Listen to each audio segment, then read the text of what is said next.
அனைவருக்கும் வணக்கம். நான் காஞ்சிபுரம் மகாலட்சுமி ட்ராவல்ஸ். இன்றைக்கி நான் அனகொட்டா பாறை அப்படிங்கிற இடத்த தான் பார்த்துக்கிட்டு இருக்கோம்.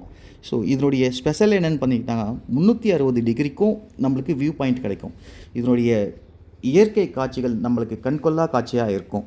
ஸோ இந்த இடத்துக்கு நம்ம எப்படி போகணும் அப்படின்னு பார்த்தீங்கன்னாக்கா, தமிழ்நாடு உடுமலைப்பேட்டையிலேருந்து மூணாருக்கு போகிற வழியில் மறையூர் அப்படிங்கிற ஒரு இடம் இருக்குது. அங்கேருந்து காந்தலூருக்கு போகிற வழியில் இந்த இடம் அமைஞ்சிருக்கு. இதே மாதிரி கண்கொள்ளா காட்சிகள் கேரளாவில் இதே இடுக்கி டிஸ்ட்ரிக்டில் பரந்துப்பாரா அப்படிங்கிற ஒரு இடம் இருக்குது. இதுவும் அதே மாதிரி தான் இருக்கும். ஸோ இதனுடைய ஸ்பெஷலே பாருங்களேன், எவ்வளோ நல்லா இருக்குது பாருங்கள். கண்ணுக்கு எட்டினது வரைக்கும் நிறைய வாட்டர் ஃபால்ஸ் நம்மளால் பார்க்க முடியும்.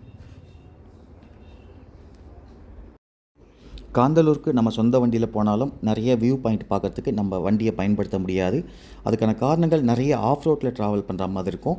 நம்மளுடைய வண்டியை எங்கே தங்கியிருக்கோமோ அங்கேயே பார்க் பண்ணிவிட்டு அங்கே லோக்கலில் ஜீப் கிடைக்கும். ஸோ வாடகைக்கு அந்த ஜீப்பை வாடகைக்கு எடுத்து தான் நம்ம வியூ பாயிண்ட்டை பார்க்கறதுக்கு போகிற மாதிரி இருக்கும். காந்தலூர் பொறுத்த வரைக்கும் ஒரு பட்ஜெட்டில் கண்டிப்பாக வரதுக்கான வாய்ப்புகள் ரொம்ப கம்மி.